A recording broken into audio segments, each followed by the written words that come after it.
முதல்வர் விஜய் தலைமையில் அமைச்சரவை கூட்டம் நடந்திருந்துச்சு. இந்த கூட்டம் நிறைவு பெற்றதற்கான ஒரு சில தகவல்களை நாம் சற்று நேரத்துக்கு முன்னாடி பார்த்தோம்.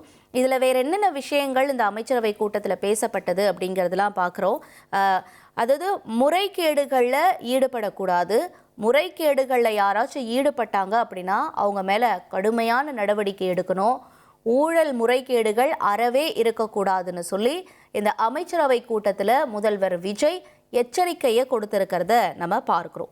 ஓகே, இன்னும் பல எச்சரிக்கையை அவர் சொல்லியிருக்கிறதா நம்ம பார்க்குறோம். அமைச்சர்களுக்கு விடுத்திருக்கக்கூடிய நிலையில் விவரங்களோட பாஸ்கரும் இணைஞ்சிருக்காரு. பாஸ்கர், நிறைய எச்சரிக்கை கொடுத்திருக்கிறதா நம்ம பார்க்குறோம். ஒரு பக்கம் ஊழல் இருக்கக்கூடாதுன்னு சொல்லியிருக்காங்க. வேற என்னென்ன அறிவுறுத்தல்களையோ எச்சரிக்கையாக வழங்கியிருக்காரு முதல்வர் விஜய்? ஊழலற்ற நிர்வாகம் அதை அடிப்படையாக கொண்டுதான் அரசினுடைய நிர்வாகம் என்பது செயல்படுகிறது. யாராக இருந்தாலும், தெரிந்தவர்கள் தெரியாதவர்கள் யாராக இருந்தாலும் லஞ்சம், முறைகேடு இவற்றையெல்லாம் ஈடுபட்டால் அவர்கள் மீது கடும் நடவடிக்கை எடுக்கப்படும் அப்படிங்கிறதான் தமிழக முதலமைச்சர் அமைச்சரவை கூட்டத்தில் எச்சரிக்கை கொடுத்திருக்கிறார்.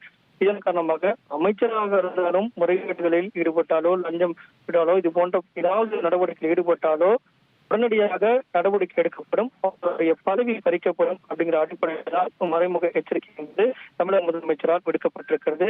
தமிழக வெற்றி கழகத்தினுடைய நிர்வாகி ஒருவர் லஞ்ச தொடர்பாக அவர் கைது செய்யப்பட்டு சிறையில் அடையப்பட்டிருக்கிறார். இன்று அமைச்சரவை அதோட பார்க்கவும் விவாதிக்கப்பட்டது. லஞ்ச யாரும் ஈடுபட்டு ஓகே, உங்களுடைய பல்வேறு தகவல்களுக்கு நன்றி பாஸ்கரன். அமைச்சரவை கூட்டத்தில் முதல்வர் விஜய் பல்வேறு எச்சரிக்கைகளை அமைச்சர்களுக்கு கொடுத்திருக்காரு. இதனுடைய விவரங்களை செய்தியாளர் பாஸ்கரன் விவரிக்க நாம கேட்டோம். இனி செல்லும் இடமெல்லாம் செய்தி. தந்தை டிவியின் வாட்ஸ்அப் சேனலை ஃபாலோ பண்ணினா செல்ல இருக்கும் இடமெல்லாம் செய்தி. இதோ QR கோட், இப்பவே ஸ்கேன் பண்ணுங்க, ஃபாலோ பண்ணுங்க.